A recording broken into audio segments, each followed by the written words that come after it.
এমন ভাবে পানি দিব যেন কাল বিয়ে করতে গেলে ঠান্ডা লেগে যায় একদম। তাহলে তো দেখা যাবে বাসার ঘরে যেয়ে হাঁচি দিতে দিতে একদম শেষ হয়ে যাবে।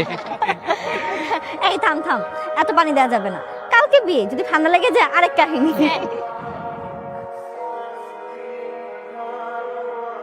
কি ব্যাপার, সবাই শাড়ি পরেছে, তুমি শাড়ি পরো নাই কেন? যখন মন ভালো ছিল তখন শাড়ি পরেছিলাম, যেদিন আবার মন ভালো হবে ওই দিনই শাড়ি পরবো। আচ্ছা, ভাইয়া বেচারিকে তো একদম ছেঁকে দিয়ে দিল, মনে মনে কষ্ট পাচ্ছে মনে হয়। মাঝে মাঝে কষ্ট পাওয়া ভালো, শরীর আর মন দুটার জন্যই ভালো। বিবাহিত ছেলেদের সাথে প্রেম করলে কষ্ট তো পেতেই হবে, তাই না? হ্যাঁ আমরাও তো অবিবাহিত ছেলেদের তো চোখেই পড়ে না। ক্রিকেট শুরু করছ নাকি? পানি ঢাল।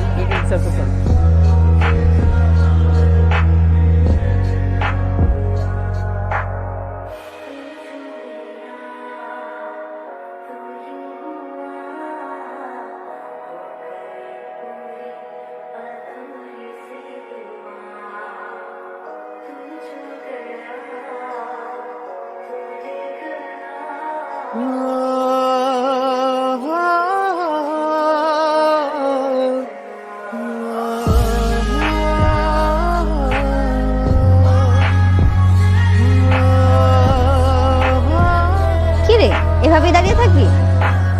কেন, তোর ভাইয়ের যদি কোনো সমস্যা থেকে থাকে তাহলে বলে দে আমাকে, নিজে চলে যাই। আরে রেগে যাচ্ছিস কেন, এমনিতেই বললাম। যা গোসল করা, আমি এখান থেকে দাঁড়িয়ে দাঁড়িয়ে দেখি। ঠিক আছে, দাঁড়িয়ে থাক।